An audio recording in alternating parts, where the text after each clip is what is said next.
Welcome back, everybody. Now, I'm going to have a very quick look at Google Scholar because people kind of use it to do quick research and off they go, but there's so much more to it. You can organize, for example, if you're doing your literature review. So you've got to look at so much previously published work that you need to organize them, a lot of reading. This could be really useful to do that for you.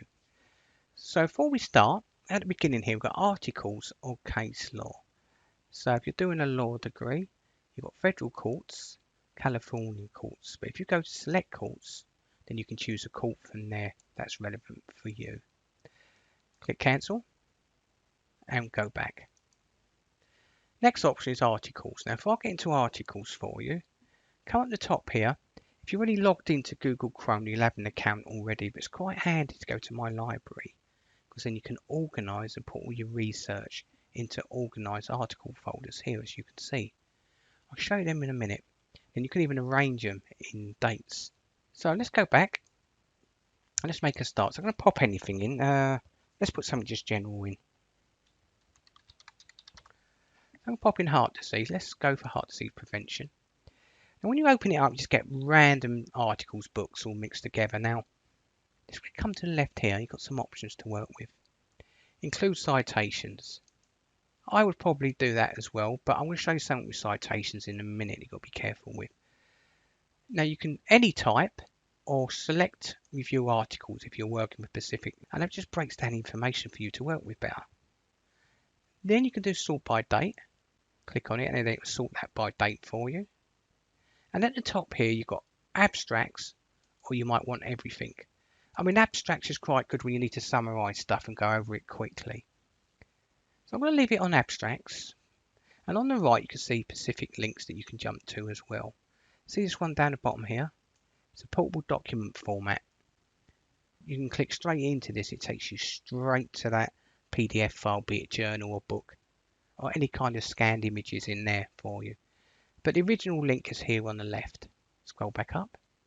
Then you've got your custom range. So I could do, for example, 2020 to 2022 and do a search. And again, you're just breaking down your research information. Now I'm ready to work with it. So I could come down and I want to click on the right of here first, go straight to the PDF.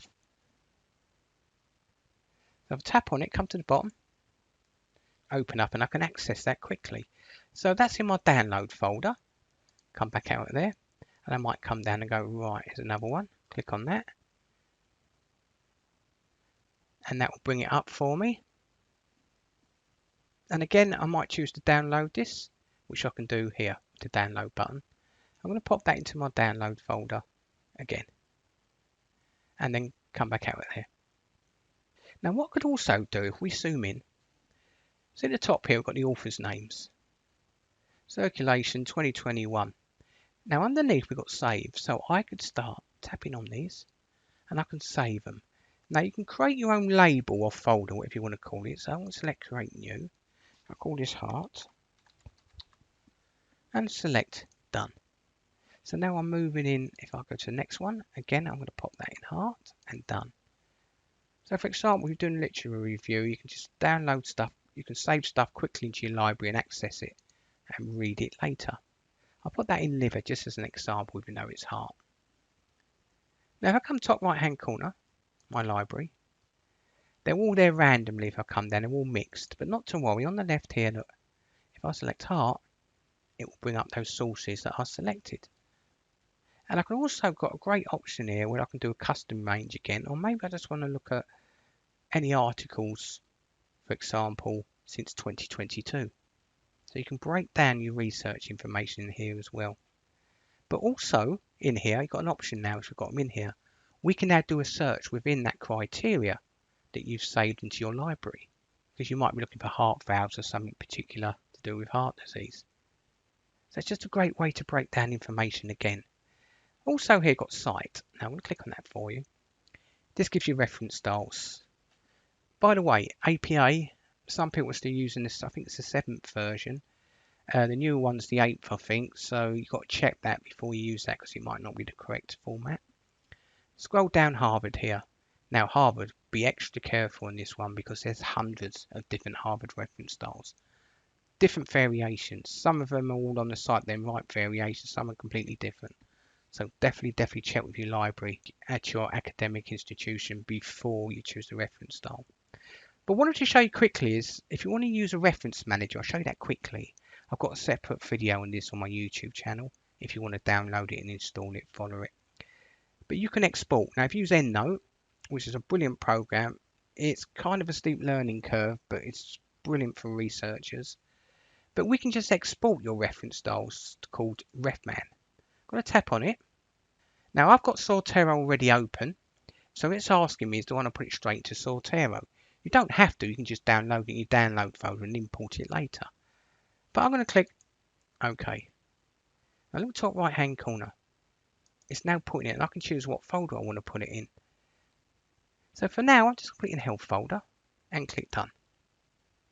Now if I open up Zotero, there it is. It's sitting there waiting for me. So that way I can use this option to cite my work, because it does it for you in a Word document. Creates your in-text citation and your bibliography. And the most important bit, edit preferences, cite. See the Harvard system there, might not be the correct one. For example, you might be a completely different Harvard. So if I type Harvard in there, and there we go. From Anglia Ruskin, Bournemouth, and if I scroll down, you can see what I meant now about reference styles. And you can choose your correct style in there by tapping on it. When you tap on it, it automatically puts it into Zotero for you to work with. Just a quick point on here, if you want to download the references and put them into Zotero, you've got another great option if you install Zotero. I want to come up to the right here. So a little link there, it's a folder. Now if I tap on it, it gives me all those links within those sources. So I can tick the ones I want. In fact, I can select them all, and then I can send the whole lot this way to Zotero. Now if I open up Zotero, there we go, they're all in my health folder here. I can access a lot of them there. But you've got one other option quickly. If you want to work with specific, let me just minimize that. If you want to work with specific sources, let's click on this one here, cardiovascular systems. Now, obviously I'm not going to buy this one, but say you've got a source here you want to work with, you read the abstract. If you just tap it at the top right hand corner, it adds it specifically to Zotero, watch. And there you go, it's added it specifically, and there it is. If I right click and select view online, it will take me straight back to the original source so you never lose it. So you can pop all the sources in that way as well. And another quick option, staying with Google Scholar, come back out of there. I said about downloading them, didn't I? So I want to do that again for you and show you something. Go to my library top right. Say I want to export them all, tap on it. I'm going to send them to RefMan because that's what you use to import them manually into Zotero. There it is, bottom left hand corner.